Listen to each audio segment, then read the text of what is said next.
So after you have come up with your animation and created an animatic, you can proceed to the animation of the scene itself.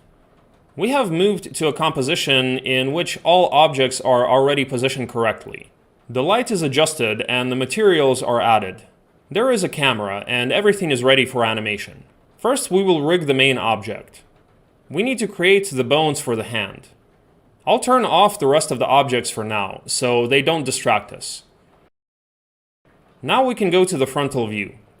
Next, go to the character menu and select the Joint tool.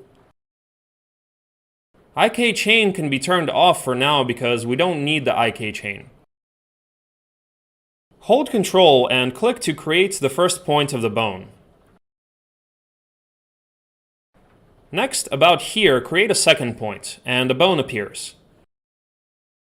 If we open this tab, we see that our joints are displayed in it. I will collapse this hierarchy. Next, from this point, we will create joints for the thumb. We got 3 joints. The finger will bend in this place and in this one.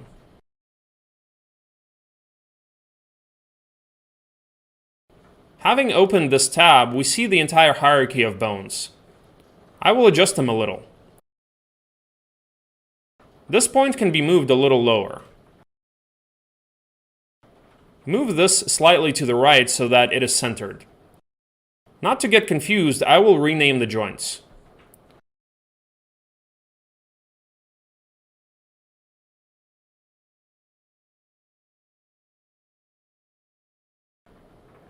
Now select the main bone of the hand again. From this point, create the joints of the index finger. This chain of bones will have 4 joints.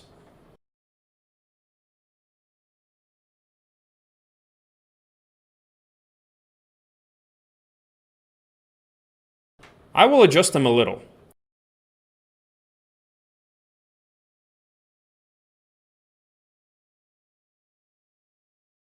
I'll pull the chain of bones of the given finger out of the null object and delete it.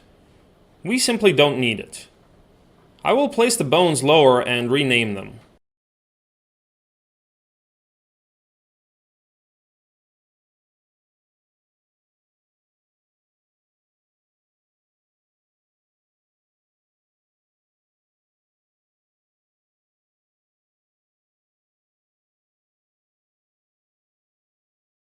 Select the base again.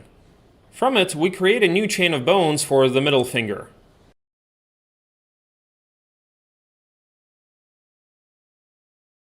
I will get them from null object and rename them.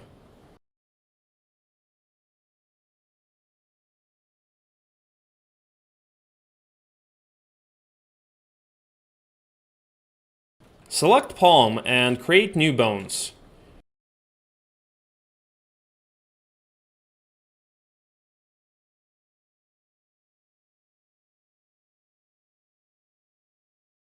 Rename the bones.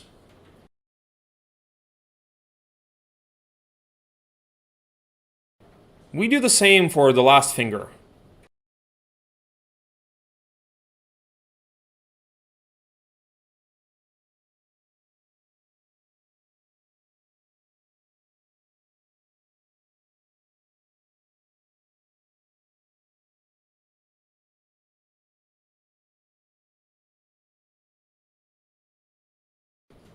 Now we will position the bones so that they are on the same level.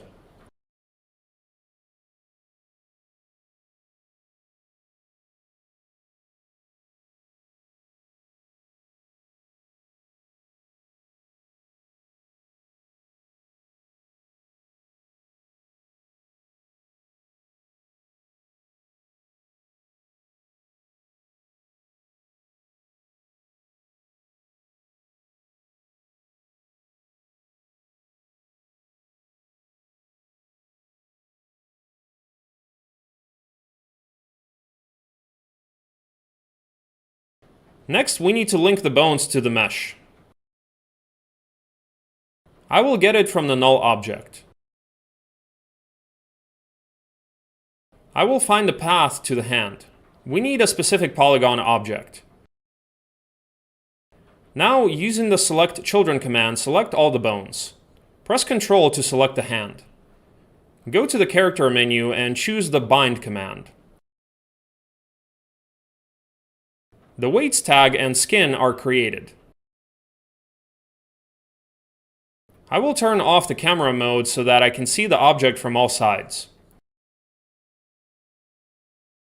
Now, if I select one of the bones, start moving it, we can see that it deforms the mesh behind it. But the deformation isn't quite correct. Some bugs appear, and the mesh that should not move follows the joint. So we need to adjust the weights for the bones. To do this, select the weight tag and double-click on it. The display of weights for this mesh is turned on, and the weight tool is selected. It can also be selected from the character menu. To see the bones, the specific effect on the mesh and adjust them, you need to open the Weights Manager. There is the Commands tab in this menu, which allows you to locally work with all bones at the same time. We can reset all the weights of the bones, smooth them, and so on.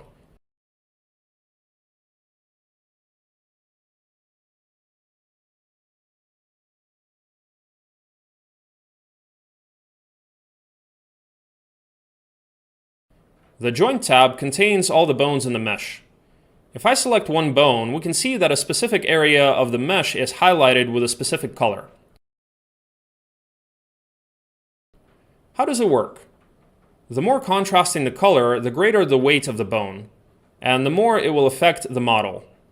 If the color is more transparent, the less weight and strength of the bone influence on the given mesh.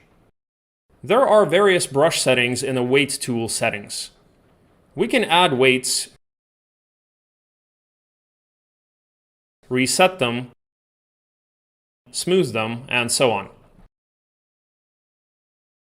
These commands are used most often. Also, Weight Manager can adjust the weights automatically. But in this case, we will adjust this manually to better understand how it works. We can also select a specific area of the model and apply the weight of a bone to it.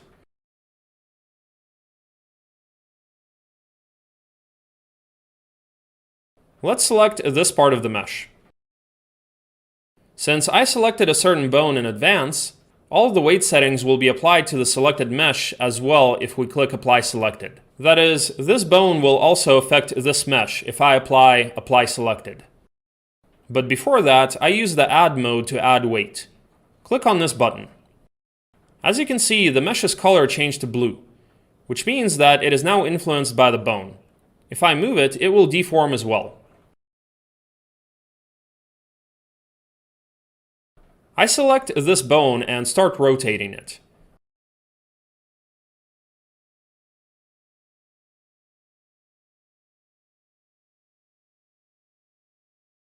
The mesh also moves with it. This is how weights work. Go back to the beginning and adjust the weights for all bones. Although I already set it, in the Commands tab we can affect all the bones at the same time. So we will apply anti-aliasing to them. To do this, all bones must be selected in the Joints tab. Go to the Commands tab. If I click it holding down Shift, it will automatically open at the top. In the Mode parameter, select Smooth and click Apply All. Notice how the weights will be smoothed out here. This is how we smoothed out all the weights of the bones, and now we will work on each bone separately.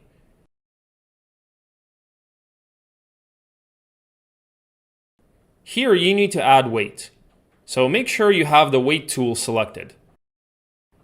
I have it already selected. I'll set it up.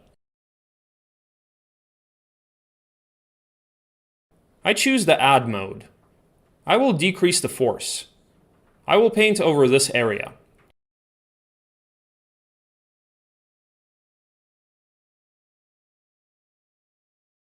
Holding Shift, you will draw in Smooth mode. I will smooth the edges of the scales.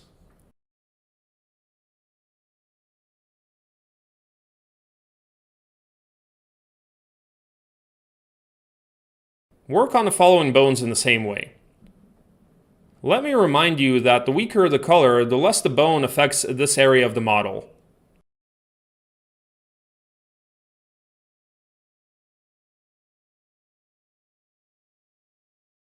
Let's leave it as it is for now. We must check the weights for each bone.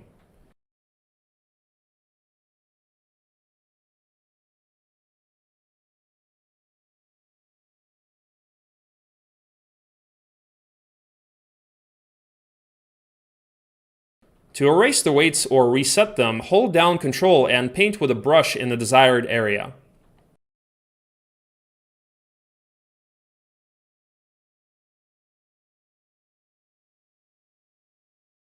As you can see, the weight of a given finger bone hits the mesh of the adjacent finger. To erase it, we need to switch to the polygon editing mode. Pick the Loop Selection tool and select the loops that are affected by the adjacent bone.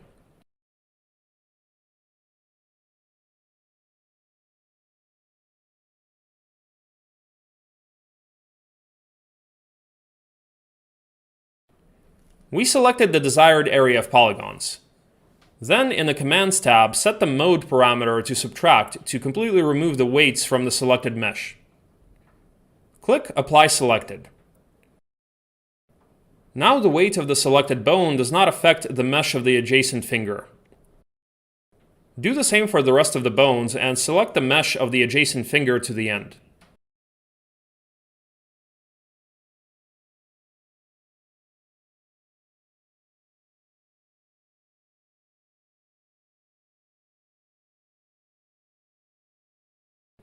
Use Apply Selected again to remove the weights of this bone from the selection.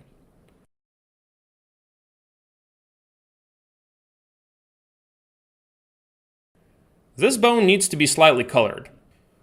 So I choose the Weight tool. You can select it by clicking on this tag. Here we will increase the weight a little.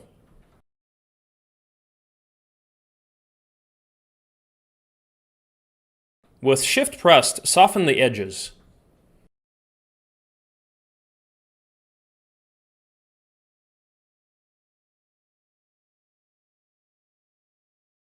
Here you can see that this bone affects the adjacent fingers. So we will reset them in the same way as we did before. Select the required polygons.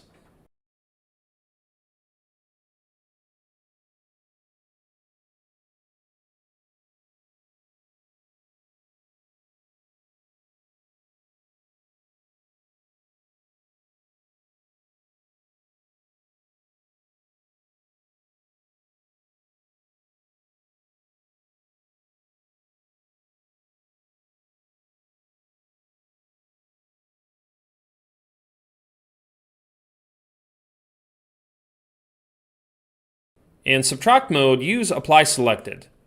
We do the same for the next bones of this finger.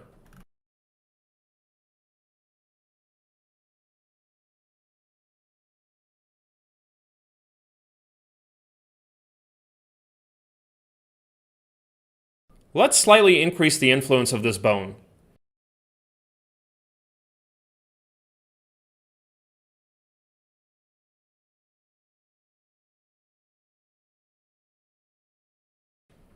Select Loop Selection again to select the mesh for which you want to remove the weights.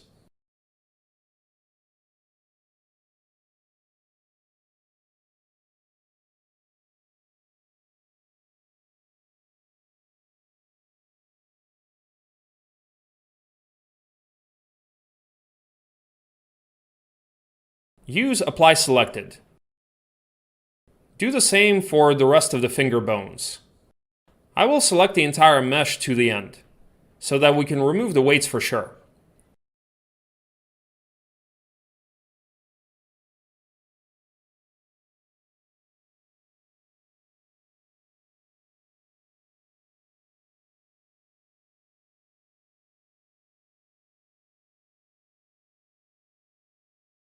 Let's work on this area.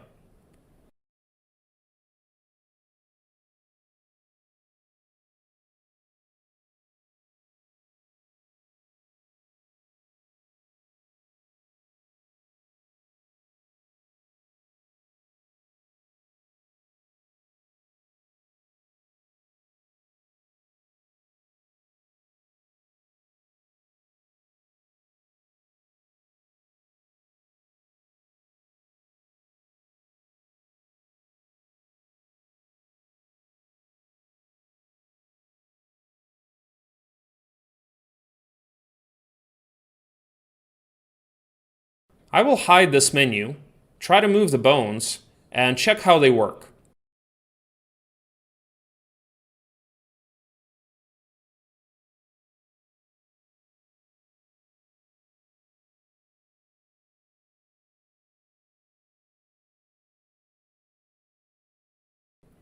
The main thing is that each finger moves separately.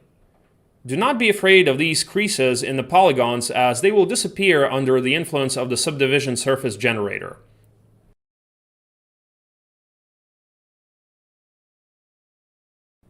We check each finger.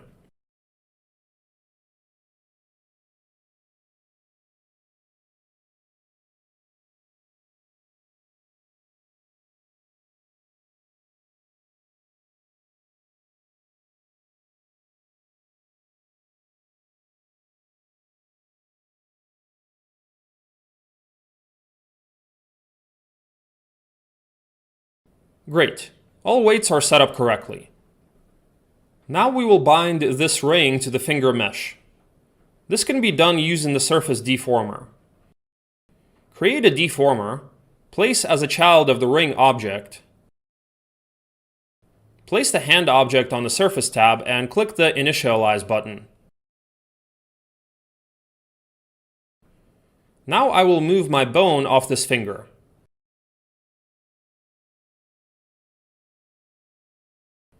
We see that the ring moves with it. This is a great way to tackle this problem and is often used.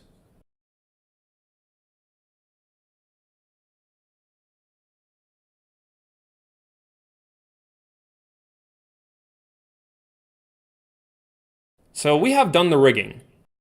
The next stage is the animation. First, let's create key poses for the hand and tablet pen. Turn off the visibility of other objects.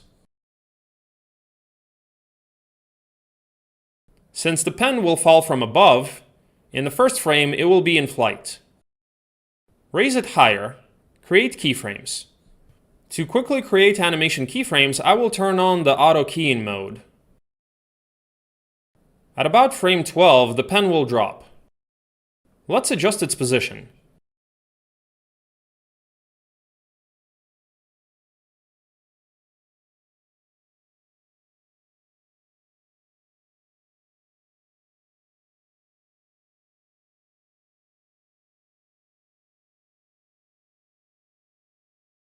I won't do blocking in this situation. I'll just do a rough animation.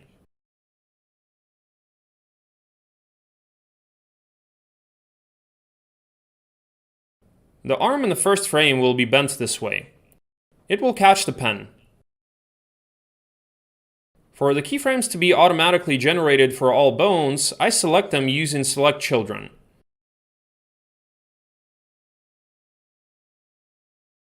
And I click on the button to create keyframes. Now I adjust the position of the hand. But to keep the original position, since we still need it, I will create additional animation keyframes. I position the keyframes on frame -2.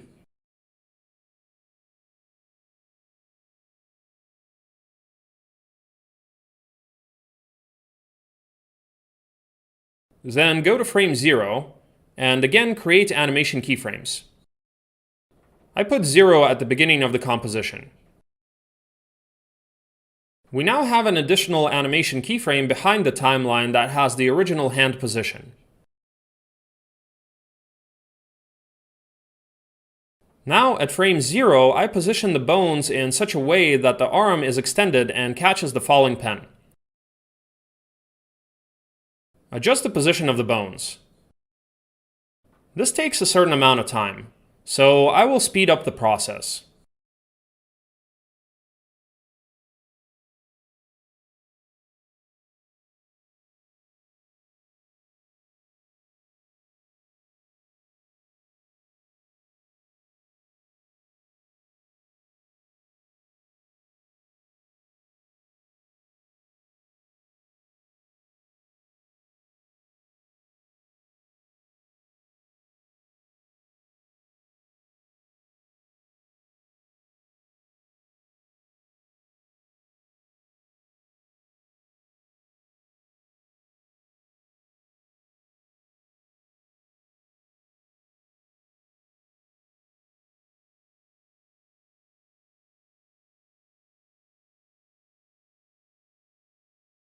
So the first hand pose is ready. It does this swing. At about frame 12, the arm should be bent. It should look like this. This is the final position of the hand. But nevertheless, we can use this pose to grab the handle. To make it easier to adjust the pose, I'll copy its original position at frame 12.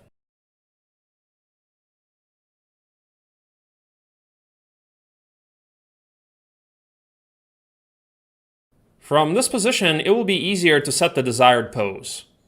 I adjust the position of the bones. I will speed up this process as it takes a certain amount of time.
This is how the hand will catch the pen.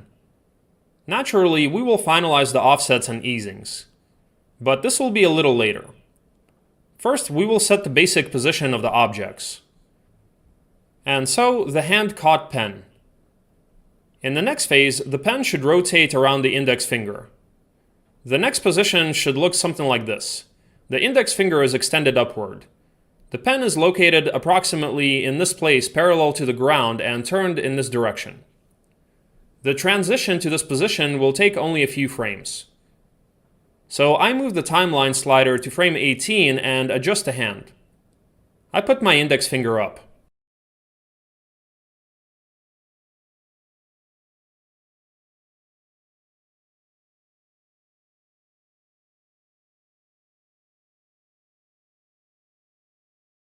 The pen will rotate around it.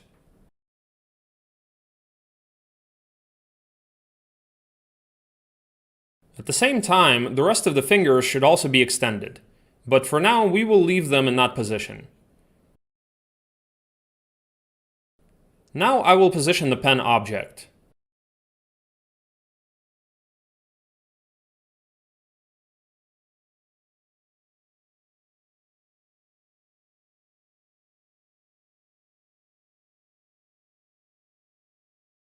This is where you will need to add an additional keyframe, since now the handle is moving through the finger.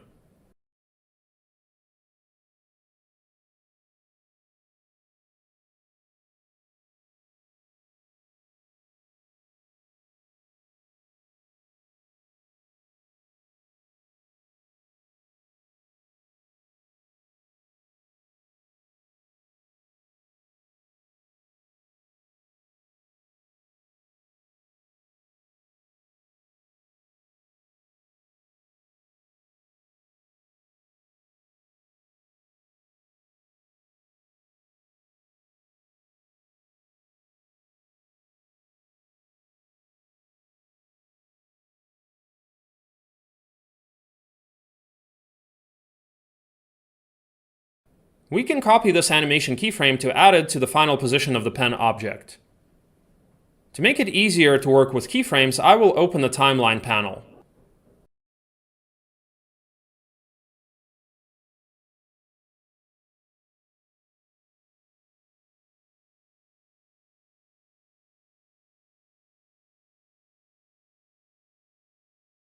To reveal the keyframes of the pen object, I will move it to the timeline window.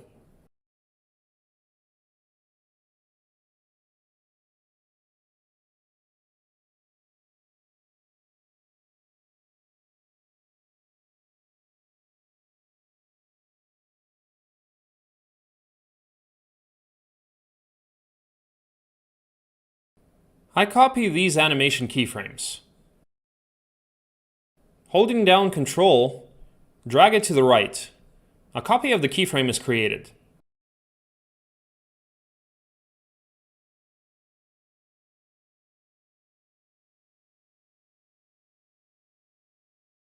At this moment, the hand pushes the pen. It begins to fly upward and rotates around the finger.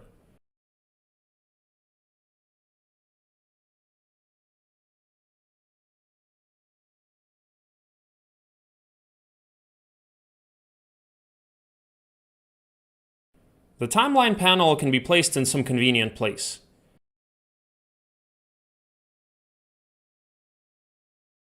But these panels can be hidden.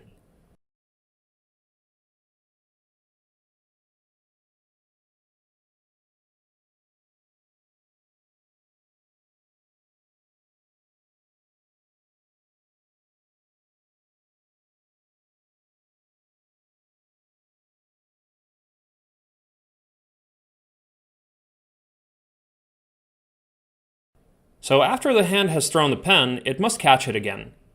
So at about frame 25, you need to put your hand in such a position as if it is catching the pen. After that, at about frame 30, both the hand and the pen should be in the final position. Let's start setting up the positions of the hand. This will take some time, so I will speed up the process.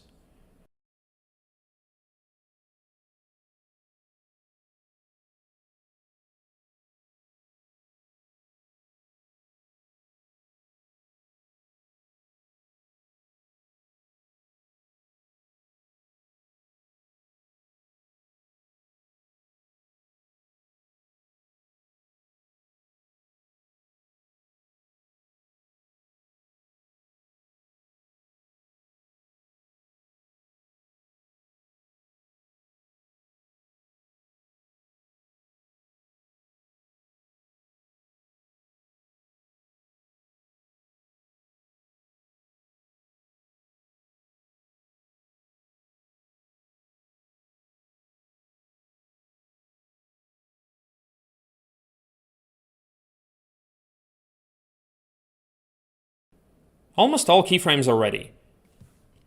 Now at frame 30, I can paste in a copy of the keyframes from frame 12.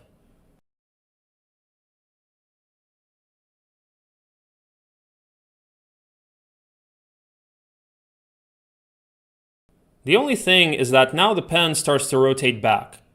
So let's adjust the rotation keyframes. I delete the last keyframe on the rotation parameter.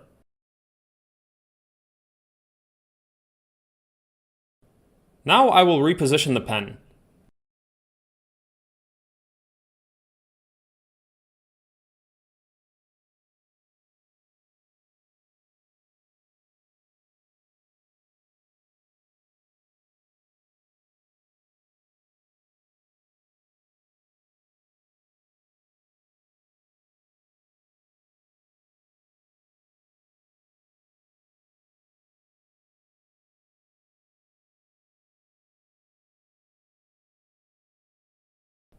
Great, the pre-animation is ready.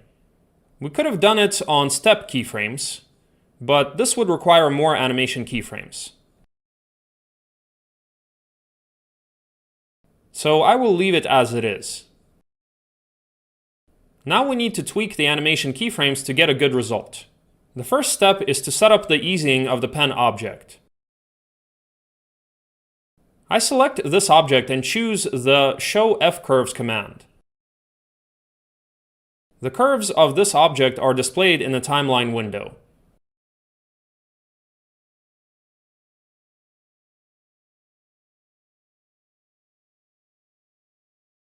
And for the fall to look more natural, you need to adjust the graph in this way. We pull these handles to the right and reduce these.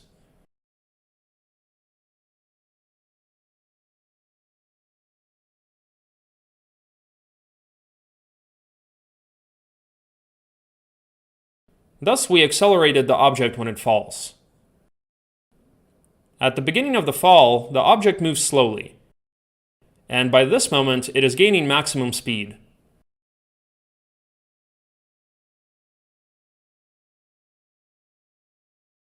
Also, to make the fall more realistic, I will add rotation to the object.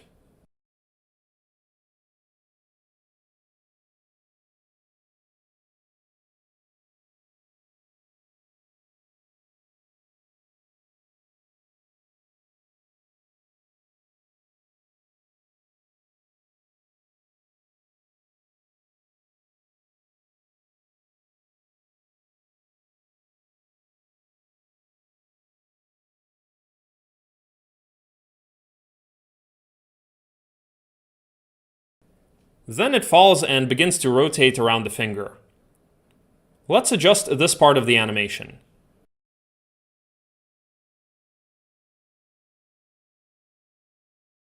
We need to add a smooth impulse to the object, as if the hand begins to slowly rotate it.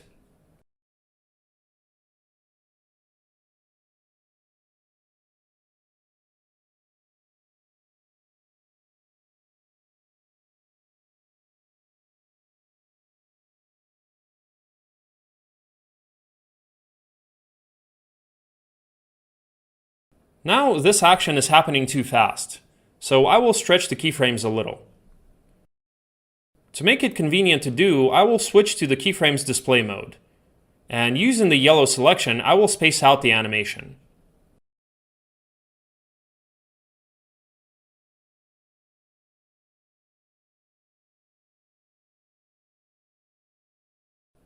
If the selection of objects as well as the paths prevents you from viewing the animation, we can use the geometry only command.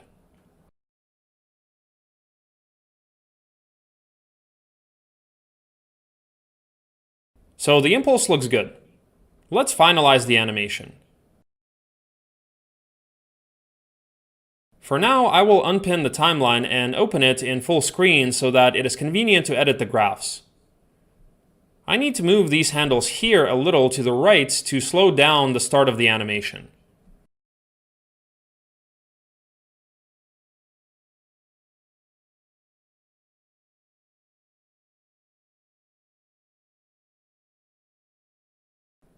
Now we will adjust the path of the pen so that it does not intersect with the finger of the hand. Turn off the geometry only mode. We have several options. We can either add an intermediate keyframe or adjust the path with Bezier handles. To do it with the hands, we need to highlight the position keyframe in the viewport. Next, in Attribute Manager, go to Key Preset. Open an additional menu and turn off Auto Tangents. The handles appear, with which you can adjust the path. Let's try to do something about it. It doesn't work in this case, since we can only edit the path in a small range.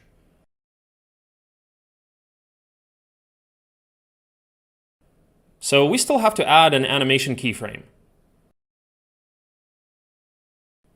Here in this period, I move the pen and rotate it a little.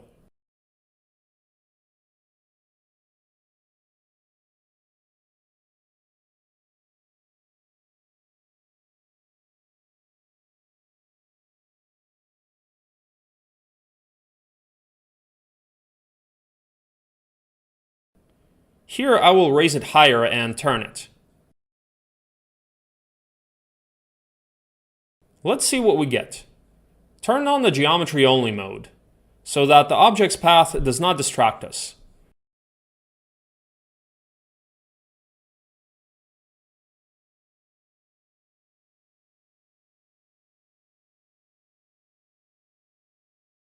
I'll slightly modify the position of the pen object by tilting it to the other side.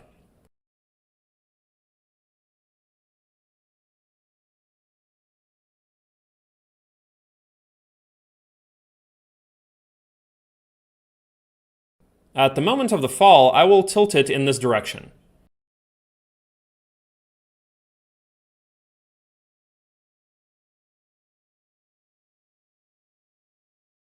Also, the pen object hovers for a short period of time. So I switch to the F-curves mode. I find the position parameters, adjust the graph so that the object hovers at the top point,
we can animate the rotation of the object with a slight offset.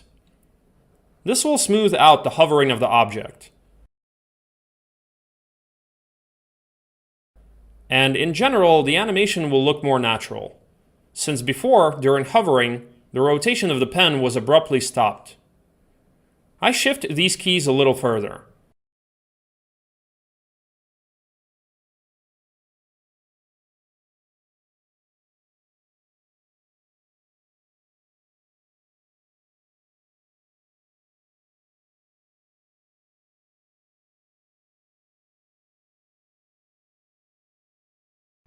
At the beginning of the animation, I will also make a delayed rotation.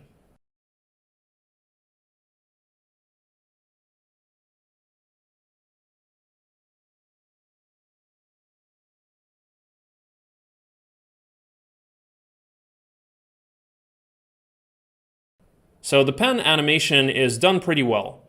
Now let's set up the animation of the fingers for it. Now we see that the fingers begin to bend early.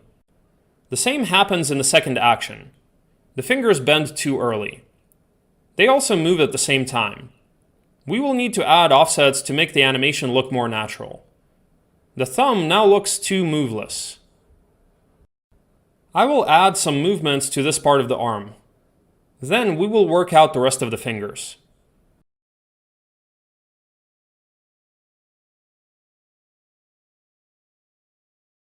This setting will be in time-lapse mode, as it takes quite a long time. You do not have to repeat after me. You can just watch and then adjust it in a similar way.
This is how we set up the animation of all fingers. I will tweak it behind the scenes so as not to waste your time. So in the end, I get this animation. It needs to be improved a little. Note that when fine-tuning the animation, I put the pen and hand into a single null object. I did this to be able to additionally animate these objects using one controller. Now we select the given null object. Now, at the moment when the hand catches the pen, I will add additional wobble. Create an animation keyframe on frame 4 for the position parameter. Now we are specifically interested in the Y parameter. Further, at about this time, the hand will drop a little.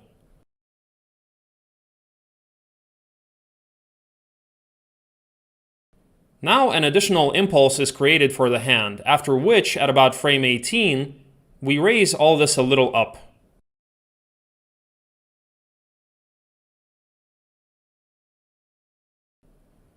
It might even be better to do this at frame 20.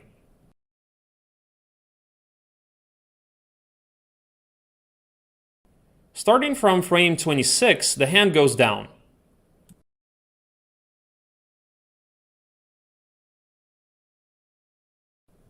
Next, on frame 35, I return the object to its original position.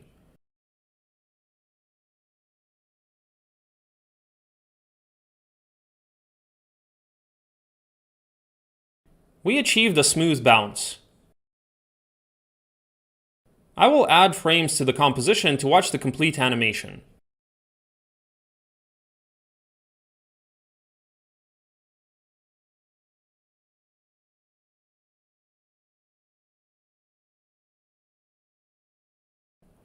Excellent. Let's refine this animation a little more. I will be using the bend deformer.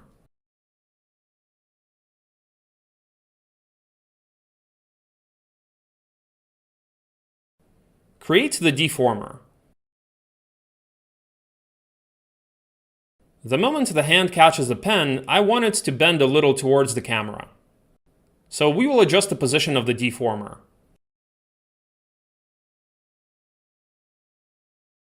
I put it under the null subordination of the hand object.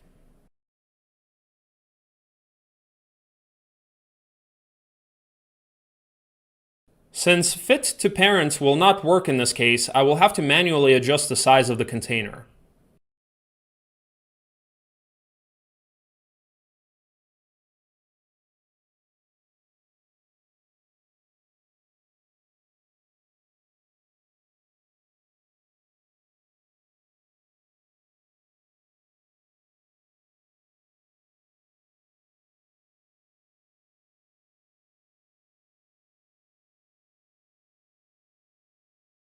Apply keep length to keep the length of the object.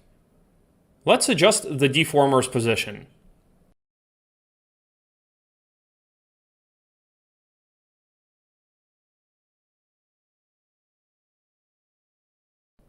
Now we can bend the arm. In frame 0, we bend it in the opposite direction. As you can see, this deformer also affects the pen. So we won't set it to as high. I set the value to 10.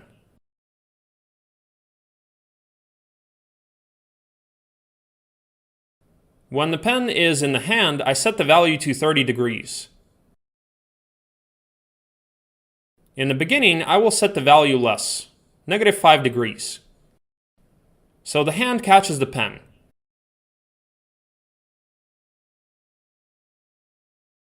It throws it up, and here we set the value to 0.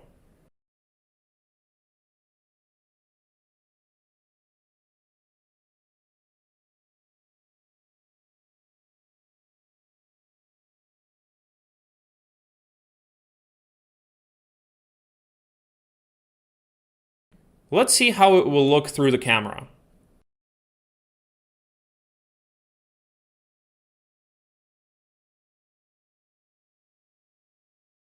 Overall, the animation looks pretty good, which is what we wanted.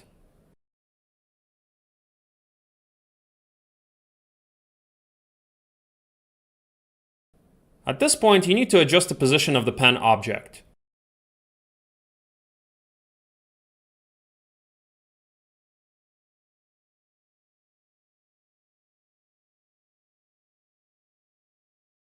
Let's go back to the bend deformer. The moment the hand caught the pen, small wobbles.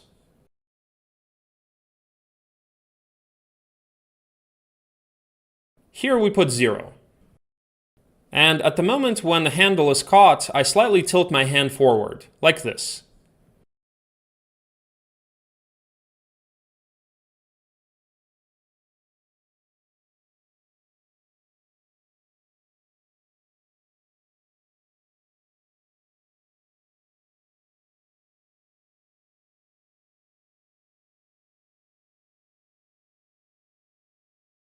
I also want to draw your attention to the fact that I use the pose morph tag, so that there is an opportunity to adjust the shape of the object in some poses.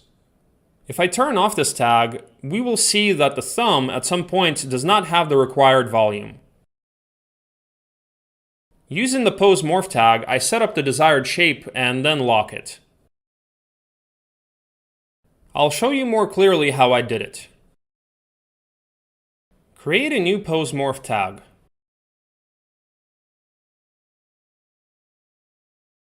Choose points. Now let's work on the first pose.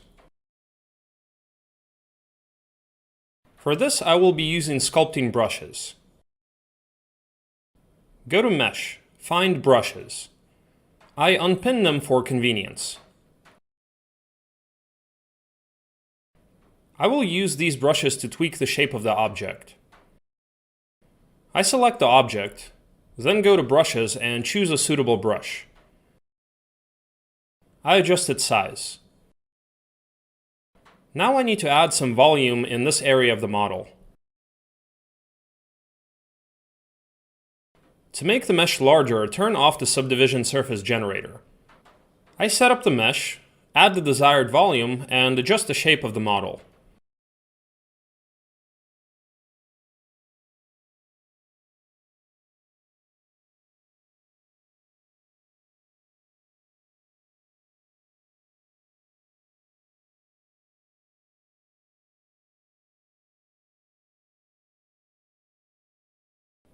This is how we change the shape of the model. All information is recorded in pose 0. After recording all the deformations, switch to the animate mode and use the sliders to animate or adjust the strength of these deformations. Great. I delete the new tag, leaving the old one that is already configured. Let's continue to refine the animation of the hand. Let's add another bend deformer so that we can bend the object in a different plane. Duplicate this deformer here.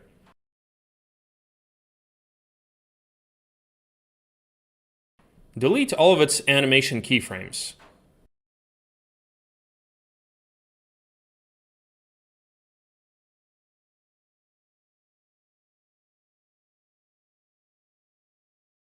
And now I'm going to animate it again.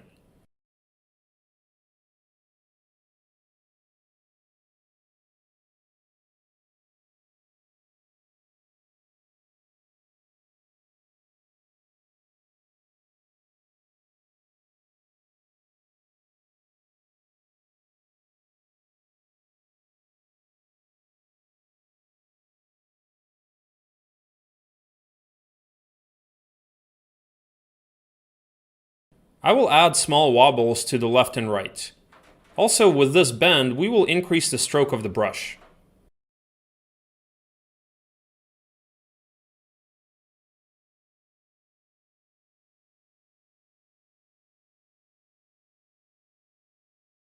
I want to adjust the moment when the hand catches the pen.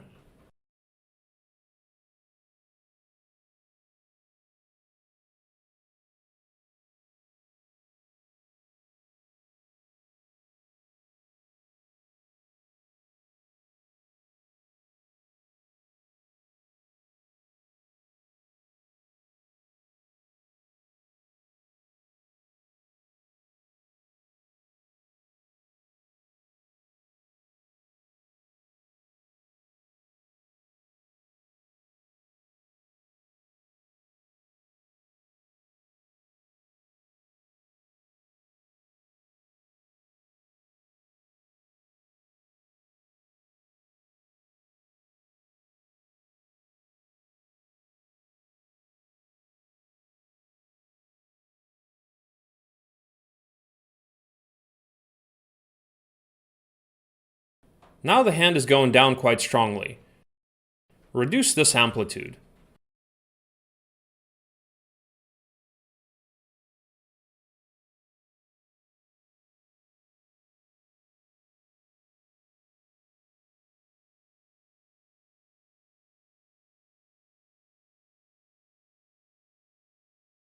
I hide the visibility of the deformers, so they don't distract us.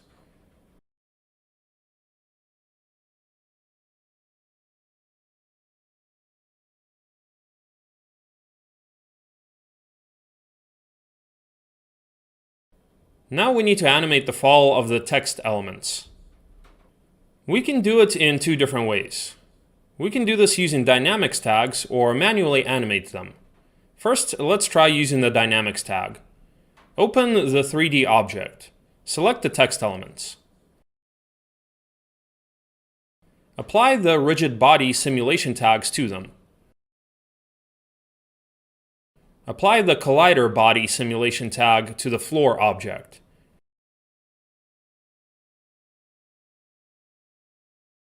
I will duplicate the original models so that I can return to this iteration. I will remove their dynamics tags. Go back to the objects with the dynamics tag. Go to the beginning of the timeline and raise the objects higher. Like this.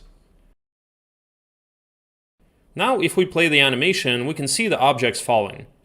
The problem is they are not robust. Their rounded shape prevents them from falling and standing.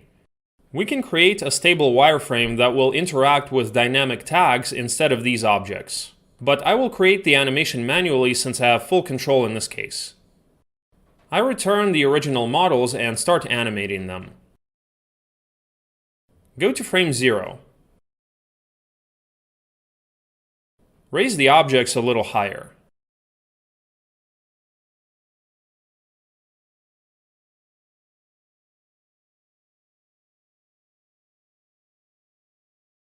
Create animation keyframes on the rotation and position parameters. Move to frame 5 and lower the objects to the floor.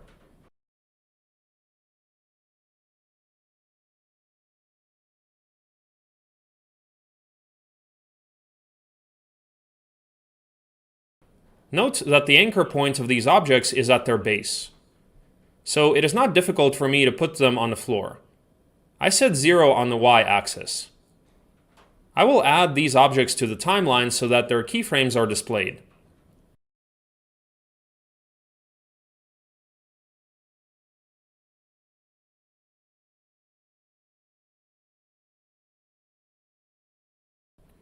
Let's set up their fall. At the beginning of the animation, I will raise them higher and rotate them a little so that their fall will look more natural.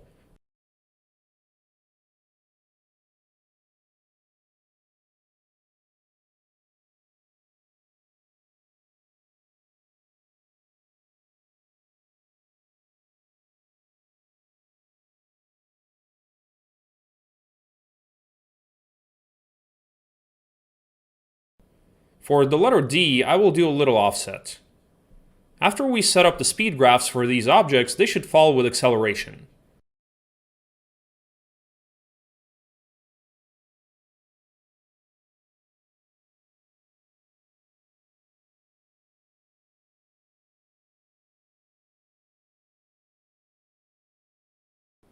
This is the graph for the fall.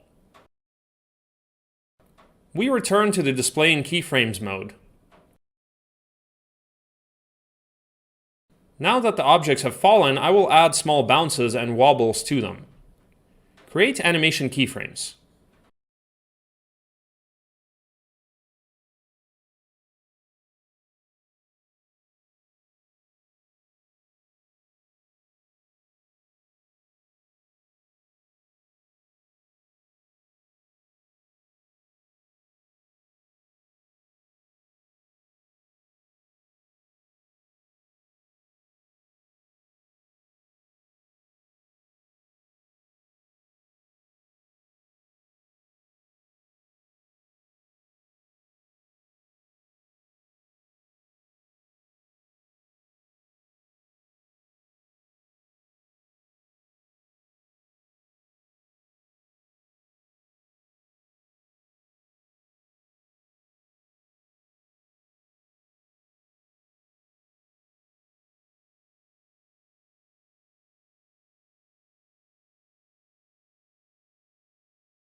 This is the animation I'm getting. Let's do the same for the letter D. After hitting the floor, it will bounce and sway a little.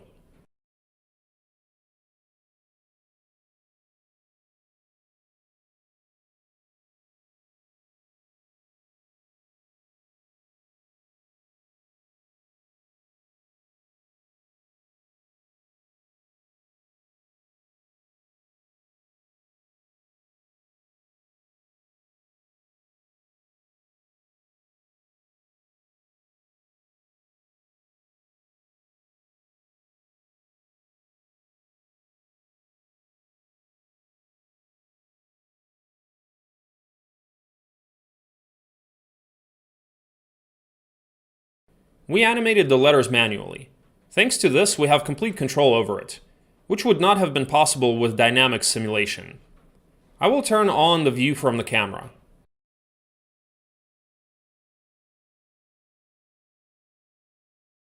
Yes, the animation looks good. Now we need to animate the rest of the elements. Select the basketball.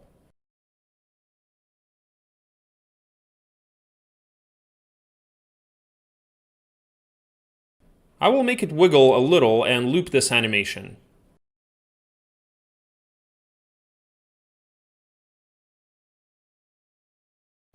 Note that this object has the constraint tag. It allows this object to move around the basketball. How does it work? The tag has a target in which we place the basketball. By adjusting this distance, we are adjusting the radius along which the object will move. All constraint objects are in the Character menu, in the Constraints tab. Let's go back to the basketball object. I will add a little wiggle to it, as if it sways to the beat of the music. Create an animation keyframe. I go to about frame 10 and rotate the object a little. It will do the same for the head object.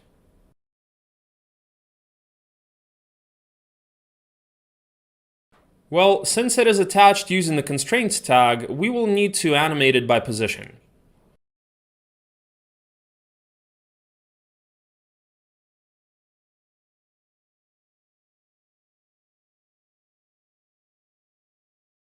Now I will select these keyframes and set the loop.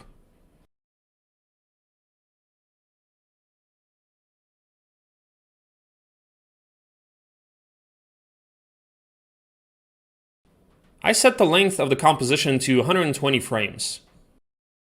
And let's see how many loops it will take to animate the basketball. For this composition length, we need 11 cycles.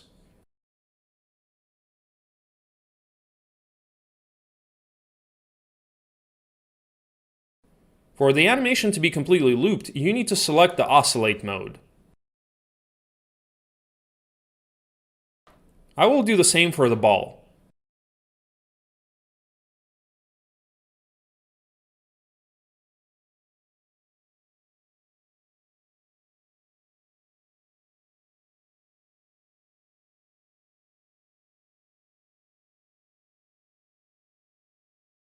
Select the keyframes. Select Oscillate. And set the number of repetitions.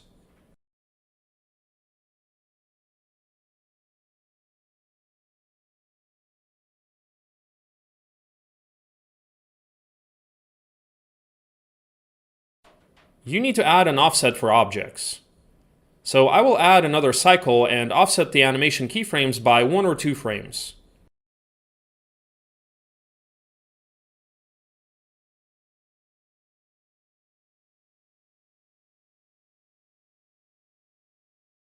Thanks to the offset, the animation looks more interesting.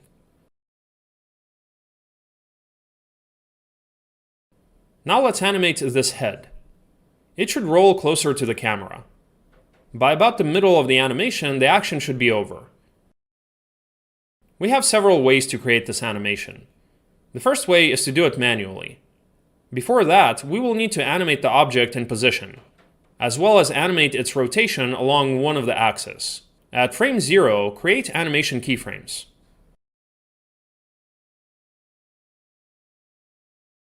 Go to frame 60 and move the object.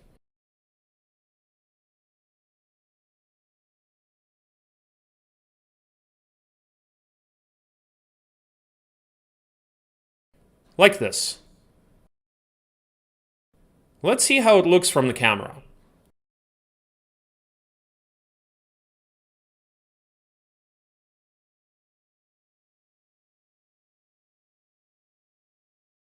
This is how it will roll. Now let's animate its rotation. It should correspond to the rolling of the object. I set the final position. The face should be directed towards the camera. Go to frame 0. Rotate the object a few turns back. Let's see what happened.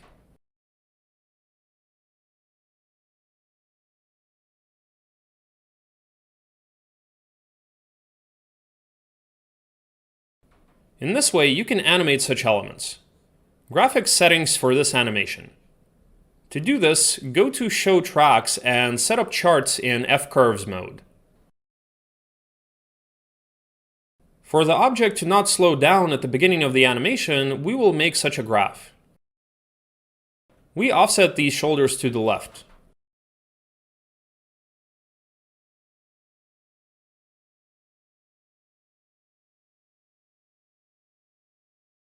Now the object has a certain speed at the beginning and smoothly rolls towards the middle of the composition. At the very end of the animation, add damped oscillations. I'll go to the top view. I move the timeline slider a few frames forward. Move this object a little.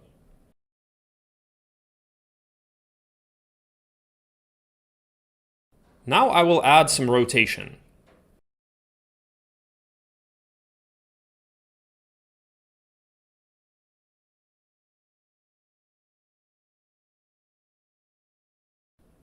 I move the timeline slider forward, select the object and move it back.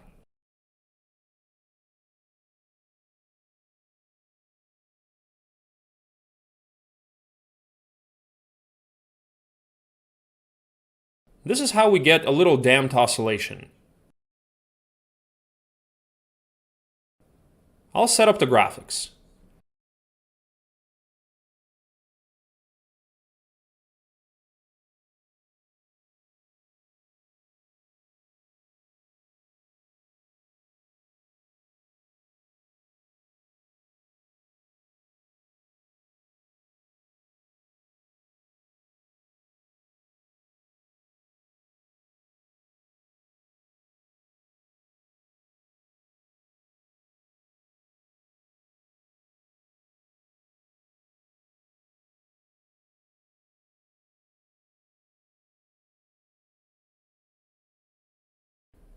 Let's see how the animation looks from the camera.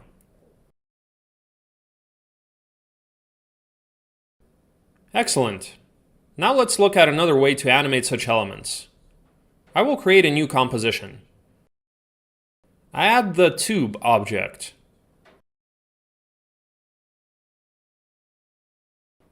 Let's say this is our wheel. I will make it a little smaller and turn on the display of polygons.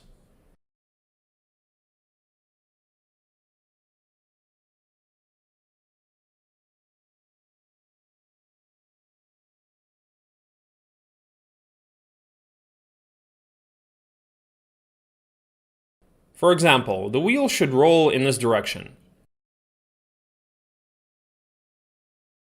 To implement this, I go to the Coordinates tab. I select the axis along which I need to move the object. In my case, this is X. Right-click on it, go to Expressions, select Set Driver.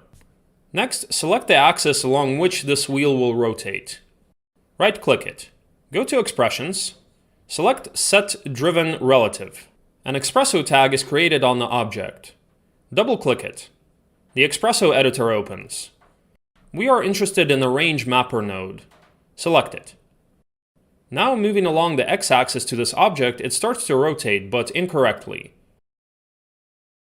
To adjust the rotation, you need to type in the formula 2 times pi times r into the input upper line.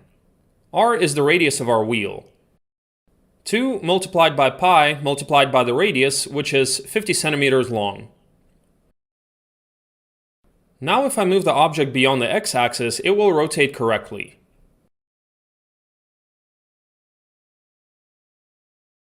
There is the way to animate such objects. Let's go back to the main composition. I will keep the head animation I made by hand. Now we need to animate the pair. For that, I select it. I will check all the objects. I will rename these null objects.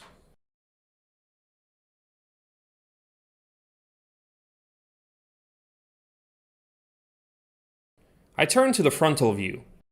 I will slightly change the position of the legs of the pair. I will put them closer to each other.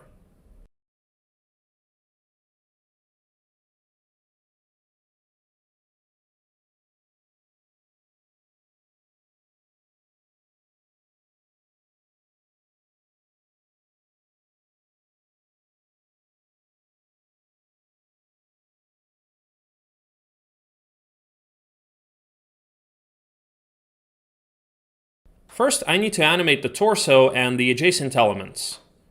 So I put all these objects in a null object. This will be the base. Now I will adjust its anchor point. Move it lower, like this. Now the object will be easier to animate since we will have an arched body movement.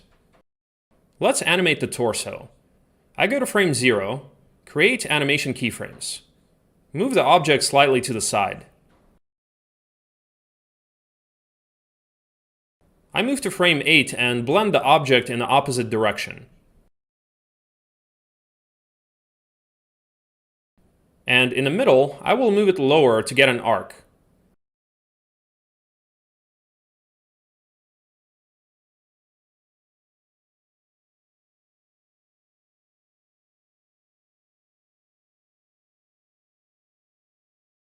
Let's adjust this movement a little.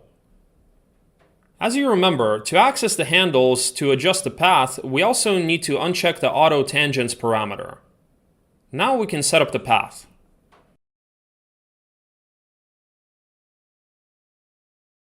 Let's animate the rotation parameter. At frame 0, rotate the object by -25 degrees. On the last keyframe, set it to 25. We get these movements of the pair. Now we need to loop the animation. I choose the Show Track command. I select all the keyframes and set Oscillate for after and before so that you can customize the offsets. Let's see what we get.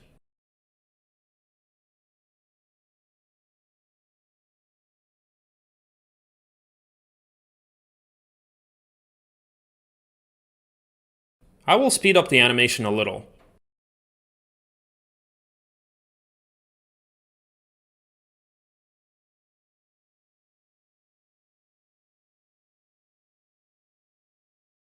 Excellent.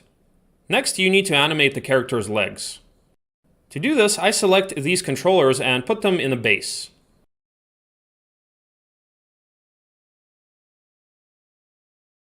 Now they move with the body. Adjust the position of the nulls.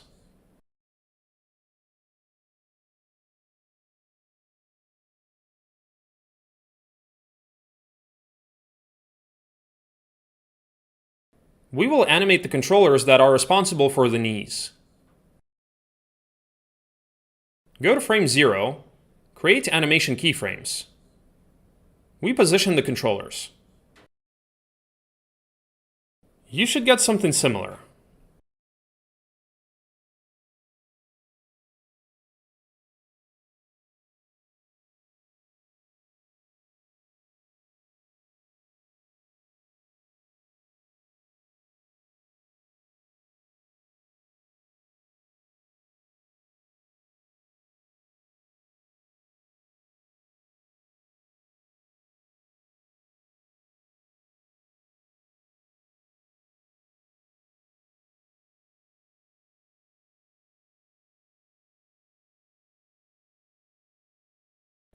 Next, go to frame 6 and set the zeros around here.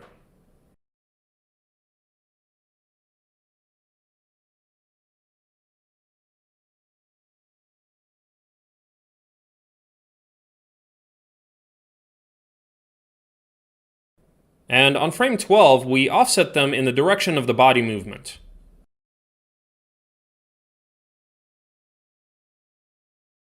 We get this arcuate movement. It also needs to be looped. Select the keyframes. Select the oscillate mode. Let's see what we get.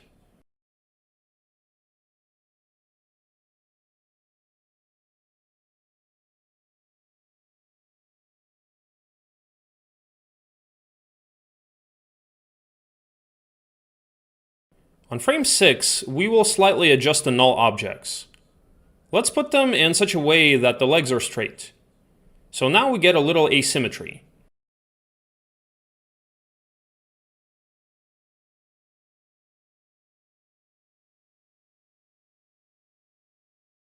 It remains for us to animate the tail, the leaf, and this element. Open the Base tab and find the leaf. Since it already has the bend deformer, we will animate it.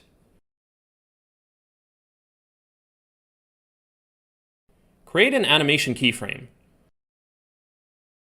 On the frame 6, they bend the leaf a lot. And on frame 12, we copy the first keyframe. As you can see, simple animations can be created in a basic timeline window. However, if you are not comfortable working in such a window, you can do it in the extended timeline window. Let's take a look at the animation.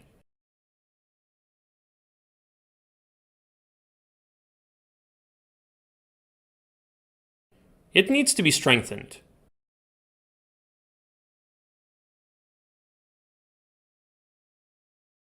Now let's loop the animation. Select the oscillate modes. Add offsets. Offset the animation keyframes.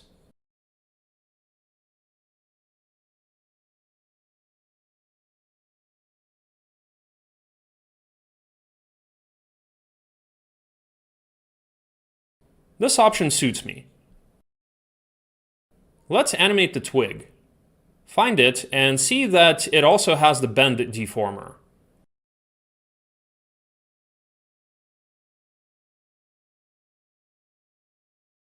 With it, we will create the necessary wobbles. Create animation keyframes and add loops.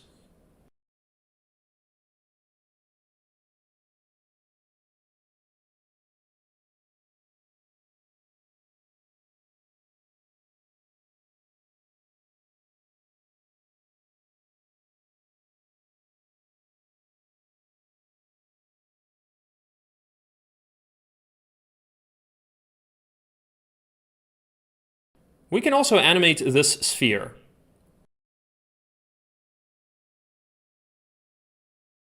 You need to set its anchor point to this place. But first, you need to convert the parametric object to the polygonal model. Otherwise, we will not be able to displace the axis. We select Enable Axis. Set it approximately here.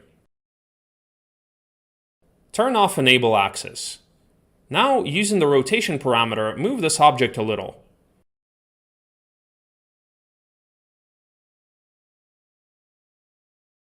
Create animation keyframes. Add animation keyframes to the timeline and set up the loops.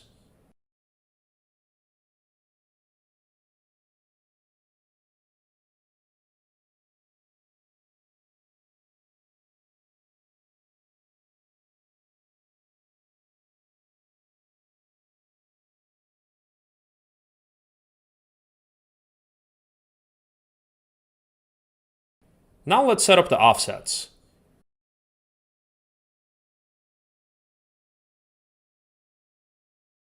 Great. We get such a funny animation of the pair.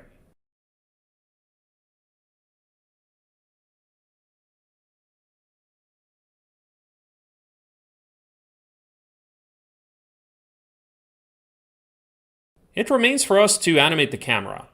It will fall from top to bottom. Make a small bounce and return to its final position. And so, now the final position is set for the camera. At about frame 30, I create an animation keyframe. And at frame 0, I raise the camera higher.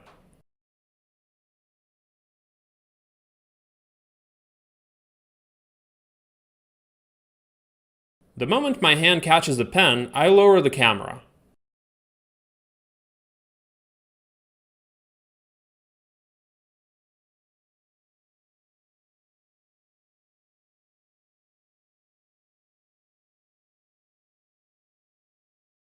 And in frame 16, the base camera rises to follow the pen.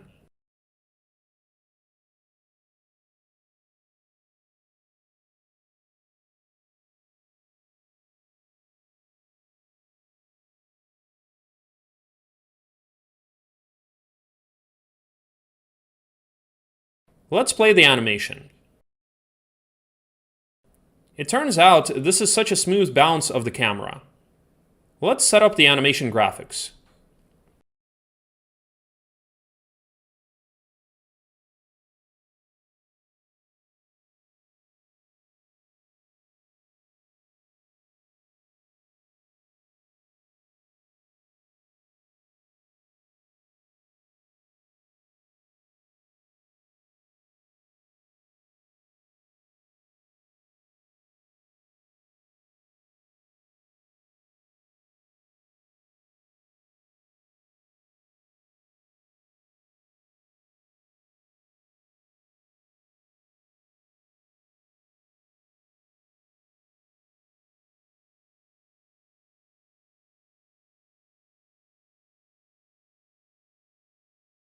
We still need to animate the falling pair.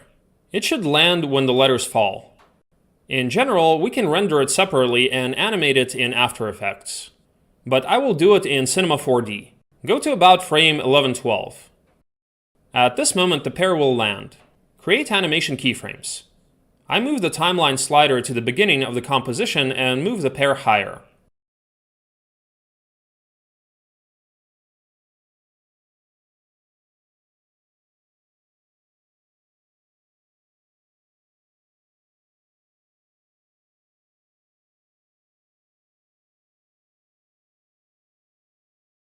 Also, let's set up the graphs.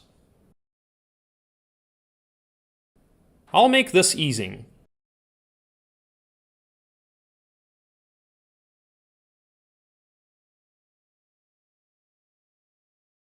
Let's make a small bounce. I create additional keyframes at frame 20. But in this frame, I will move the object a little lower. If I turn off the camera mode, we will see the pair fall and rise slightly.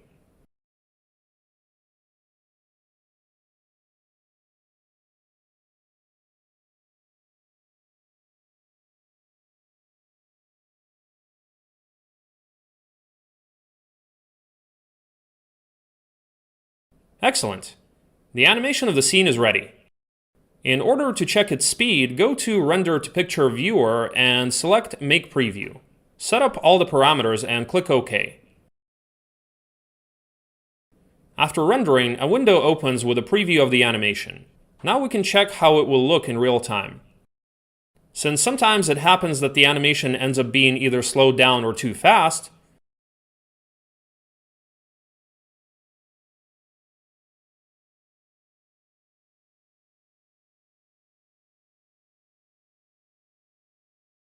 this result suits me. We just have to make the final render. To do this, we select the render settings, set the required number of frames,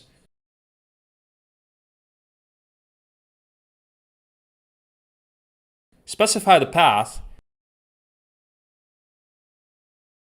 and click Render. This concludes the animation lesson. In the next lesson, we will build the project in After Effects and combine 3D rendering with 2D objects. This concludes the animation lesson. Thank you all. Bye.